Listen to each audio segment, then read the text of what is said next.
तो गाइज मैं हूं अंकित और आप देख रहे हैं रेसलिंग फैंस नेटवर्क। शुरू करते हैं गाइज अपनी बातों को हम लोग सबसे पहले फिन बैलर से। इनफैक्ट हम लोग बात करने वाले हैं भाई उनके डीमन पर्सोना के बारे में, जिसको आप लोग बहुत पसंद करते हो। डीमन बैलर के बारे में, क्या डीमन बैलर की वापसी हो सकती है एंड क्या वो वापस आके वाइड 6 को ज्वाइन कर सकते हैं? इसके ऊपर खुद से फिन बैलर कॉमेंट करते हैं, कहते हैं I would love to work with the wide 6। I feel like we could do some cool set there. I would like to keep Finn as a heel and the Damian as the baby face and not blur the lines at all, but it's so hard and I feel like the demons kind of something that we have not executed very well the last couple years, and I would rather not do it than do it in a way that I'm not happy with. So and look, in 6 years time they can throw me out there in demon paint and I will do the entrance। तो ये कहते हैं कि अभी ये demon character की नहीं सोच रहे हैं। कहते हैं कि अभी रिसेंटली में पिछले कुछ सालों में हमने डीमन को प्रॉपर तरीके से एग्जीक्यूट नहीं करा, तो मैं इस तरीके से नहीं करना चाहता काम कि मुझे लगे कि हाँ भाई मैं कर भी रहा हूँ लेकिन मुझे मज़ा भी नहीं आ रहा, मैं सेटिस्फाई भी नहीं हो पा रहा हूँ। तो कहते हैं कि भले मैं टाइम लूँगा, भले 5 साल 6 साल बाद लंबा टाइम लूँगा, लेकिन जब भी आऊँगा तो मैं खुद को सेटिस्फाई करके आऊँ कि हाँ मुझे लगे कि हाँ ये परफेक्ट प्लेस है जहाँ पे हम लोग डीमन को अच्छे से एग्जीक्यूट कर सकते हैं। कहते हैं कि मैं इस फिन वाले कैरेक्टर को बिल्कुल अलग रखना चाहता हूँ एंड डीमन वाले कैरेक्टर को बिल्कुल अलग रखना चाहता हूं। मतलब दोनों के बीच में किसी भी लाइन को वो किसी भी तरीके से ब्लर नहीं करना चाहते हैं, दोनों को मर्ज नहीं करना चाहते हैं। कहते हैं कि उन्हें पसंद है Finn Balor as a heel and Damian as a baby face. Damian ऐसा है जो बस आएगा तोड़ फोड़ करेगा, बात खत्म।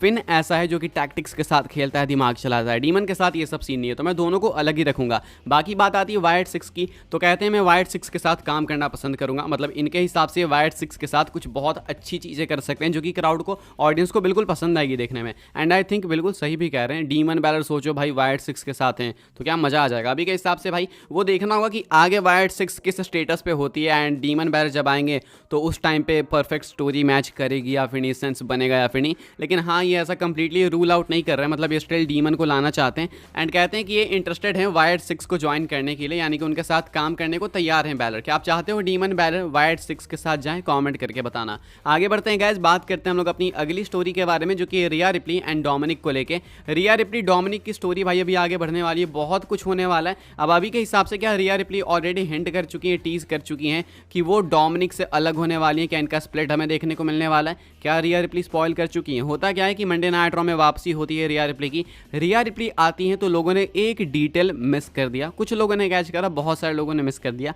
क्या था यह डिटेल? तो भाई मैं आपको बता दूं, आपको शायद याद होगा रिया रिप्ली जब डोमिनिक के साथ थी अभी जस्ट इस रिटर्न से पहले, तो वो अपने चीक पे, अपने गाल पे R+D लिखती थी, यानी रिया प्लस डोमिनिक। लेकिन अब ये चीज़ इन्होंने चेंज कर दी है, अब ये R+R लिखती हैं, यानी कि रिया प्लस रिप्ली। तो ये खुद को ही सिर्फ अभी अपने चीक पे मेंशन कर रही है। पहले यहाँ पे डोमिनिक का भी इनिशियल था लेकिन यहाँ पे अब उनका कोई भी इनिशियल नहीं है। अब अभी के हिसाब से भाई इनकी स्टोरी तो आपको पता ही है कितनी पीक पे जाने वाली है। समरस्लैम में मोस्ट लाइक इनका मैच होगा लिव मॉर्गन से, उसमें डोमिनिक की इंटरफेरेंस होगी, बहुत कुछ हो सकता है, एंडलेस पॉसिबिलिटीज है भाई। हो सकता है कस्टडी ऑफ डोमिनिक का मैच हमें देखने को मिल जाए, लेकिन लगता नहीं है कि रिया रिप्ली उसमें इंटरेस्टेड होंगी, बिकॉज खुद ही वो लगता है कि डोमिनिक से अलग होना चाहती हैं।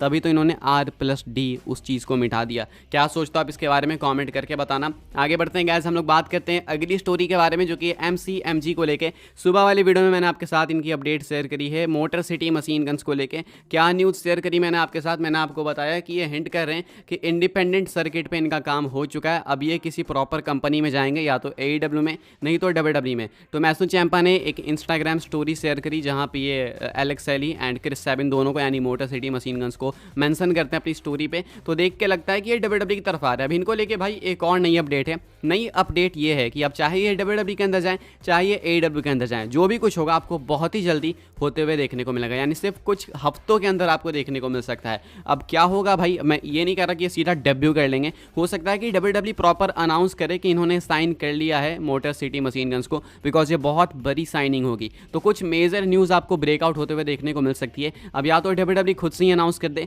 नहीं तो कोई बहुत ही ज़्यादा ट्रस्टेड रिलायबल सोर्स रिपोर्ट करे कि हाँ ये साइन कर चुके हैं, या नहीं तो हो सकता है सीधा आपको ये देखने को ही मिल जाए WWE प्रोग्रामिंग पे। हालांकि ये सेम चीज़ AEW के साथ भी हो सकती है, लेकिन AEW के चांसेस इसलिए कम है बिकॉज ये जो इन्होंने पोस्ट करा था इंस्टाग्राम पे, वहाँ पे साफ साफ लिख रहे होते हैं एलेक्स एली कि उनका इंडी रेसलिंग के अंदर टेन्योर पूरा हो चुका है एंड उससे देख के ही पता चलता है कि वो AEW नहीं तो WWE के अंदर जाने वाले हैं। तो AEW के लिए चांसेस इसलिए कम हो जाते हैं बिकॉज AEW रोकती नहीं है, मतलब आप इंडी सर्किट पे कम्पीट कर सकते हो, WWE रोकती है, ये मैंने आपको पिछले वीडियो में बता रखा है। तो ऐसे में WWE के चांसेस ज़्यादा हैं एंड क्योंकि ये न्यूज़ इंडिकेट कर रही है कि एक बड़ी अनाउंसमेंट नहीं तो एक बड़ी न्यूज़ बहुत जल्दी ब्रेकआउट हो सकती है, तो आप उसका वेट करो। एंड आई ऑनेस्टली थिंक भाई कि ये WWE के अंदर ही आने वाले हैं, स्पेशली TNA एंड WWE की डील इतनी अच्छी चल रही है, तो मुझे और लगता है भाई कि इनके चांसेस ज़्यादा हैं। आगे बढ़ते हैं गाइस, हम लोग बात करते हैं अपनी नेक्स्ट एंड फाइनल स्टोरी के बारे में, जो कि है जॉन सीना को लेके। मिस्टर हसल लॉयल्टी रिस्पेक्ट अपने आखिरी मैच के अंदर किसको फेस कर सकते हैं कंपनी के अंदर। जॉन सीना की रिटायरमेंट करीब ही है, अभी 1 साल आखिरी होगा उनका 2025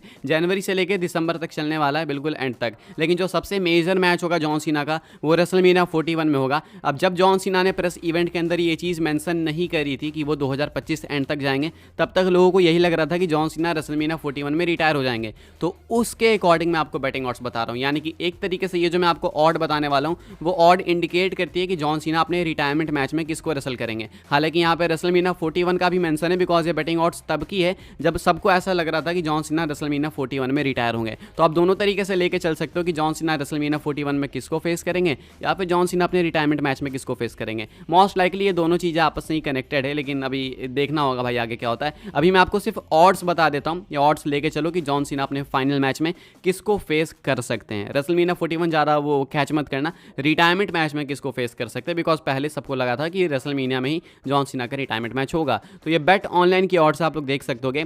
6 नेम्स आपको बता रहा हूँ मैं टॉप के। नंबर 1 पे है वाइपर रैंडी ऑर्टन, समझ गए हो गया आप। नंबर 2 पे है Cody Rhodes the American nightmare current undisputed champion. Number 3 पे है CM पंक। नंबर 4 पे है द रॉक। नंबर 5 पे है रोमन रेंस एंड नंबर 6 पे है बटिस्टा। बटिस्टा तो नहीं होने वाले हैं भाई, इनको हटा दो। मुझे 1% भी नहीं लगता है कि बटिस्टा वापस आके कंपीट वगैरह करने वाले हैं। रोमन रेंस के चांसेस हैं but I don't think Roman last opponent होंगे। रॉक के भी चांसेस हैं लेकिन उतने ज़्यादा नहीं है, बीच में वो कंपीट कर सकते हैं सीना से, लेकिन फाइनल अपोनेंट नहीं होने वाले हैं। CM पंक, कोडी, रैंडी ऑर्टन के सबसे ज़्यादा चांसेस हैं। रैंडी ऑर्टन टॉप पे हैं प्लस 150 की ऑड्स के साथ में। अब मैं अगेन रिपीट कर रहा हूँ इस चीज़ को कि ये रेसलमेनिया अपोनेंट यहाँ पे आपको लिखा हुआ दिख रहा होगा, लेकिन ये उस हिसाब से है बैटिंग ऑड्स जिस हिसाब से जॉन सीना ने अनाउंसमेंट करी थी। लोगों को लगा था कि जॉन सीना रेसलमेनिया में ही रिटायर होंगे, तो एक तरीके से ये बैटिंग ऑड्स इंडिकेट कर रही है कि रिटायरमेंट मैच में जॉन सीना किसको रेसल करेंगे, बिकॉज ये तब की ही ऑड्स है। सो आई होप इस चीज़ को आप समझ रहे होगे। तो इसके according Randy Orton John Cena के फाइनल अपोनेंट होंगे। अब अगर मैं इसको 2 पार्ट में डिवाइड करूँ तो आप बताओ भाई किसको आप देखना चाहोगे जॉन सीना को